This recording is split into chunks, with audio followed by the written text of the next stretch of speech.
अभिजित पाटलांच्या कारखान्याने व्यापाऱ्याची सुमारे पाऊण कोटी थकबाकी रखडवली. संतोष भालेराव या व्यापाऱ्याची माढ्यात पत्रकार परिषदेत माहिती. व्यापाऱ्याची देणी न देता निवडणुकीसाठी संबंधित रकमेचा वापर केला जात असल्याचा गंभीर आरोप. याबाबत वृत्त असे की संतोष भालेराव यांनी A1 एंटरप्राइजेस इसबावी या फर्ममार्फत विठ्ठल कारखान्याला 2006 पासून 2021 पर्यंत केमिकलचा पुरवठा केला होता. याची कारखान्याकडची येणेबाकी 72,58,000 रुपये इतकी होती. वारंवार मागणी करून देखील अभिजित पाटलांनी देणे दिलेले नाही. विठ्ठल कारखान्याची निवडणुकीत जुनी देणी देऊनच मी कारखाना सुरू करेन असे आश्वासन देत कारखाना निवडणुकीत विजय मिळवला होता. 38 कोटीची जुनी साखर विक्री करून व NCDCच्या कर्जाच्या माध्यमातून 59,74,00,000 रुपये व्यापाऱ्यांची देणी देण्याची रक्कम उपलब्ध होऊन देखील ती रक्कम व्यापाऱ्यांना न देता निवडणुकीसाठी त्याचा वापर केला जात असल्याचा गंभीर आरोप संतोष भालेराव यांनी माढ्यातील पत्रकार परिषदेत केलाय. मागील 10 दिवसापूर्वी संतोष भालेराव यांनी पंढरपूर तहसील कार्यालयासमोर थकबाकी मिळवण्यासाठी 7 दिवसीय उपोषण देखील केले होते. काय म्हणाले संतोष भालेराव पहा. पंढरपूर माझी A1 एंटरप्राइजेस नावाने फर्म आहे. मी माझ्या फर्मचं रजिस्ट्रेशन 2003चं आहे. मी 2006-07 या सालापासून 2020-21 या सालापर्यंत विठ्ठल कारखान्यास केमिकल पुरवत होतो. त्याच्यानंतर माझी विठ्ठल कारखान्याकडे 72,58,026 रुपये येणे बाकी आहे. त्याचा मी 2-2.25 वर्ष विद्यमान चेअरमन अभिजित पाटील यांच्याकडे पाठपुरावा करीत होतो. त्यांनी आज देतो उद्या देतो असे म्हणून वेळ मारत नेत होते. परंतु ज्यावेळेस त्यांनी मला कारखान्यावर चर्चेसाठी बोलवलं तर सुरुवातीला मी कारखान्यावर ज्यावेळेस अभिजित पाटलांची सत्ता म्हणजे पॅनल उभा केलं त्यावेळेस त्यांनी एक जाहीरनामा प्रसिद्ध केला होता की मी जुनी देणी दिल्याशिवाय मी निवडून आल्यानंतर मी पहिली जुनी देणी दिल्याशिवाय मी कारखाना चालविणार नाही असा त्यांचा जाहीरनामा होता. मग त्यांनी काय केलं, जुनी साखर 38 कोटीची जुनी साखर उपलब्ध होती. त्याच्यानंतर 38 कोटीची साखर विकल्यानंतर त्यांनी काही लोकांचंच फक्त शेतकऱ्यांचं देणी बाकी दिली आणि मी एक सभासद आहे आणि सभासद प्लस सप्लायर आहे. त्याच्यानंतर ते काय म्हणले की पहिली मला कारखाना चालू करू द्या, सभासदांचं देणं द्यायचं आहे, कामगाराचं देणं द्यायचं आहे, ते सगळं देणं दिल्यानंतर मी तुमचं देणं म्हणजे द्यायचं आहे ते देतो.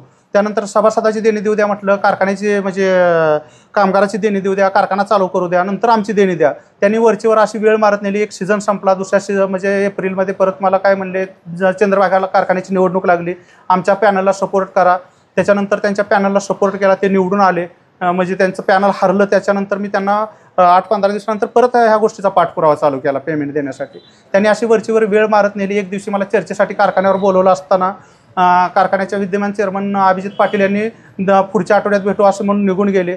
आणि त्याच्यानंतर मी MD साहेबाला स्टेटमेंट मागणी करत असताना मला ITR भरायचा होता. त्याच्यानंतर त्यांनी ऐकून न घेता मला सॉफ्टवेअर बंद आहे, तुम्हाला स्टेटमेंट देता येणार नाही. मी वर्षभर त्यांना स्टेटमेंटची मागणी करत होतो, परंतु त्यांनी अशी वरचीवर ते पण स्टेटमेंटसाठी वेळ मारून येत होते. त्याच्यानंतर मग दुसरे पार्टीवाले तिथं आले. त्यांचं थोडंसं तुम्ही झाल्यानंतर आमच्या मुलाला माझा मुलगा आणि मी तिथं कारखान्यावर होतो. त्याच्यानंतर त्यांनी काही पदाधिकारी बोलवून घेतले आणि मी काय म्हणलं, आमच्या मुलाला म्हणलं काहीतरी विषांतर होतं आहे त्या पार्टीवाल्यांचं MD साहेबाचं तुम्ही झाल्यानंतर व्हिडिओ शूटिंग कर. मग मुलाने व्हिडिओ शूटिंग केलं. पार्टीवाल्याला बोलवून घेतल्या म्हणजे MD साहेबांनी काही पदाधिकारी बोलवले.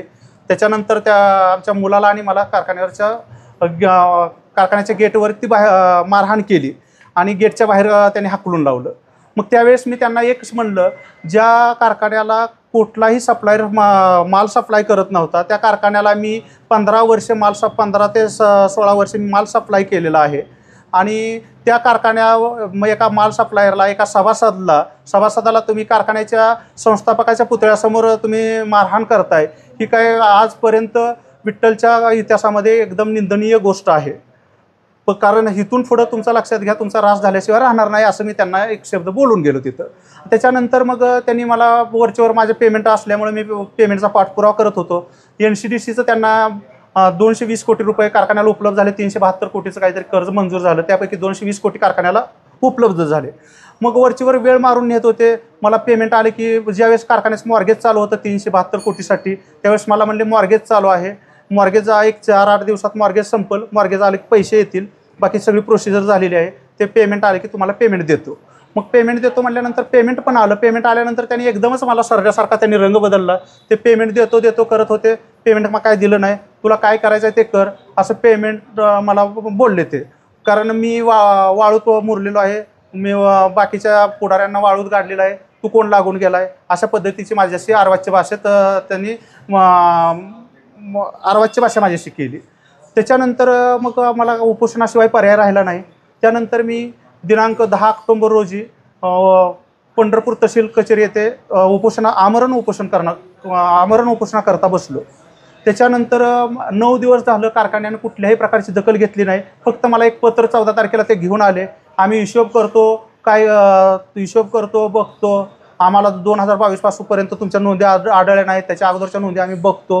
मी त्यांना 2-2.25 वर्षात अगोदर तेच मी सांगत होतो की माझं कारखान्याला बघा सगळं डॉक्युमेंट रेडी आहे. कारखान्याकडं असणारं कारखान्याचं स्टेटमेंट आहे माझ्याकडं.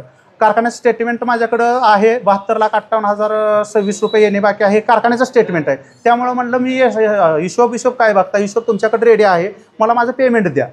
तर ते काय म्हणले म्हणजे दुसरं काहीच हे केलं नाही. मला पत्र घेऊन आले आणि उपोषणापासून परावृत्त करण्याचा प्रयत्न करत होते. मी 9 दिवस आमरण उपोषण केलं. त्याच्यानंतर कोणताही कारखान्याचा अधिकृत पदाधिकारी माझ्यापर्यंत आलेला नाही. मग 9 दिवस झाल्यानंतर सुद्धा माझी कुठलीही प्रकारची कारखान्याने दखल घेतली नाही. आणि जिल्हाधिकाऱ्याचा आदेश मला 18 तारखेला माननीय तहसीलदार साहेब घेऊन आले की तुम्हाला आता आमरण उपोषण करता येणार नाही. निवडणूक आचारसंहिता लागलेली आहे, तुम्हाला तुमचं आमरण उपोषण थांबवावं लागेल. मग त्यामुळं आम्ही काय केलं की कारखान्याला आमरण उपोषण मी दिनांक 18/10/2024 रोजी तब्बल आमरण उपोषण मी 9 दिवसानंतर मी तात्पुरतं स्थगित केलं. याची माझी कुठल्याही कारखान्या प्रशासनानं, कुठल्याही तहसीलनं, पोलीस स्टेशननं कुठलीही दखल घेतली नाही. फक्त माझं उपोषण कसं उठवता येईल हेच ते बघत राहिले. मला माझं पेमेंट मिळावं, कारण ज्या पद्धतीनं त्यांनी जाहीरनामा प्रसिद्ध केला होता की जुनी देणी दिल्याशिवाय मी निवडणूक म्हणजे पुढची लढवणार नाही. आणि महत्त्वाची गोष्ट, मी कारखाना एवढा सुस्थितीत चालवणार. ठीक आहे, कारखाना चालवा, त्यांनी 3,500 भाव जाहीर केला आहे. परंतु कसं आहे की आज जरी आपल्याला त्यांचं आनंदाची गोष्ट वाटत असेल तर उद्याचा आपल्या कारखान्याच्या ह्याच्यात अंधार आहे, लक्षात घ्या. कारण कारखान्यावर 900 कोटीचं कर्ज असताना 3,500 भाव देऊच कसे काय शकतात, हा पण मला एक पडलेला प्रश्न आहे. माझी एक त्यांना अशी मागणी आहे की माझं फक्त मला पेमेंट तुम्ही द्या. आणि तुम्ही माझ्याशी जे अर्वाच्य वाळूत मुरलेलो आहे काय आहे अशी भाषा तुम्ही माझ्याशी करू नका. आणि कुठल्याही आणि एक पंढरपूरचा दुसरा एक पार्टीवाला आहे, लोकल पार्टीवाला. त्या पार्टीवाल्याला तर ते सांगतात की मी आमदार म्हणून निवडून येणार आहे, आमदार म्हणून निवडून आल्यानंतर आपली सत्ता येणार आहे, आपली सत्ता आल्यानंतर आलेल्या एक फंड आल्यानंतर त्या फंडात तुम्ही तुमचं पेमेंट करतो. अशा पद्धतीची म्हणजे इतर पार्टीवाल्याची सुद्धा दिशाभूल करतात. आणि महत्त्वाचं म्हणजे NCDCनं जे पेमेंट आपल्या कारखान्याला दिलेलं आहे, लोन मंजूर केलेलं आहे, त्यापैकी 59 कोटी 74 लाख रुपये हे जो व्यापारी पेमेंट देण्यासाठी त्यांनी दिलेलं आहे. परंतु ते आलेल्या निधीचा दुरुपयोग करत आहेत. ते निवडणुकीसाठी ते पैसा वापरत आहेत, परंतु आमच्या कुठल्याही मागणीची ते दखल घेत नाहीत.